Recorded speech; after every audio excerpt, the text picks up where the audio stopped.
আপনারা ইমাম খতিব মুয়াজ্জিনদের জন্য সার্ভিস রুল প্রণয়নের দাবি জানিয়েছেন। আপনাদের এই দাবিটি অত্যন্ত যৌক্তিক। অনেক মসজিদে মসজিদ কমিটির ইচ্ছা অনিচ্ছার উপরে ইমাম মুয়াজ্জিনের চাকরি নির্ভর করে।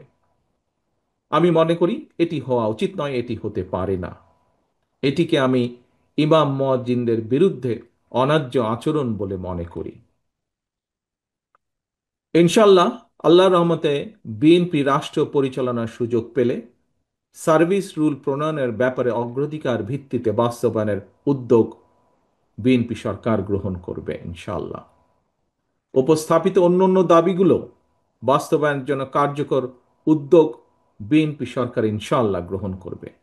তবে সম্মানিত উপস্থিতিবৃন্দ, প্রতিটি দাবি বাস্তবায়নের ক্ষেত্রে সংশ্লিষ্ট ব্যক্তির যোগ্যতা এবং অভিজ্ঞতা নির্ধারণ করে আপনারা নিজেদের উদ্যোগে এক বা একাধিক কমিটি গঠন করে প্রতিটি দাবির বিপরীতে সুনির্দিষ্ট সুপারিশ তৈরি যাতে করতে পারেন তার জন্য তৈরি করে যদি আমাদেরকে দেন, তার জন্য আপনাদের প্রতি বিনীত আহ্বান জানাই।